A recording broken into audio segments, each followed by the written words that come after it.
This pandemic has shaken up the status quo and laid bare a lot of our country's deep-seated problems, from massive economic inequality to ongoing racial disparities to a lack of basic health care for people who need it.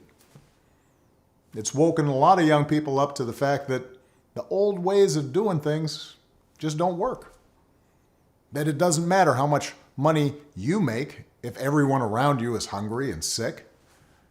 And that our society and our democracy only work when we think not just about ourselves, but about each other. It's also pulled the curtain back on another hard truth, something that we all have to eventually accept once our childhood comes to an end. You know, all those adults that you used to think were in charge and knew what they were doing, turns out they don't have all the answers. A lot of them aren't even asking the right questions. So if the world's going to get better, it's going to be up to you.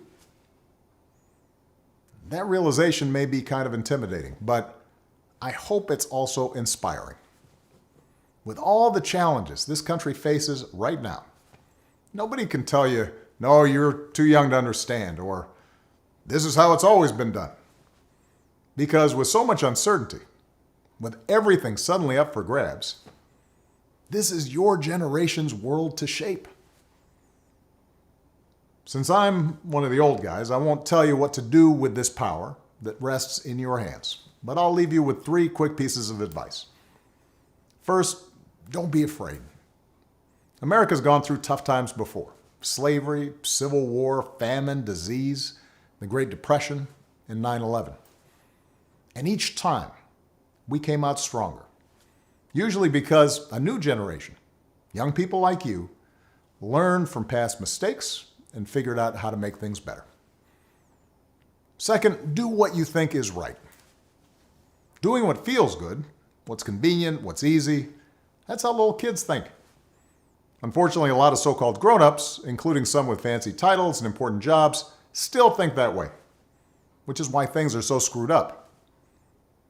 I hope that instead you decide to ground yourself in values that last, like honesty, hard work, responsibility, fairness, generosity, respect for others. You won't get it right every time. You'll make mistakes, like we all do. But if you listen to the truth that's inside yourself, even when it's hard, even when it's inconvenient, people will notice. They'll gravitate towards you. And you'll be part of the solution instead of part of the problem. And finally, build a community. No one does big things by themselves. Right now, when people are scared, it's easy to be cynical and say, let me just look out for myself, or my family, or people who look or think or pray like me. But if we're going to get through these difficult times, if we're going to create a world where everybody has opportunity to find a job and afford college, if we're going to save the environment and defeat future pandemics, then we're going to have to do it together. So be alive to one another's struggles. Stand up for one another's rights. Leave behind all the old ways of thinking that divide us: sexism, racial prejudice, status, greed, and set the world on a different path.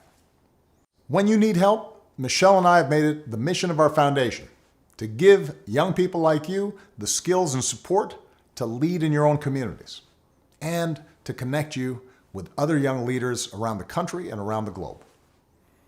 But the truth is, you don't need us to tell you what to do, because in so many ways, you've already started to lead. Congratulations, class of 2020. Keep making us proud.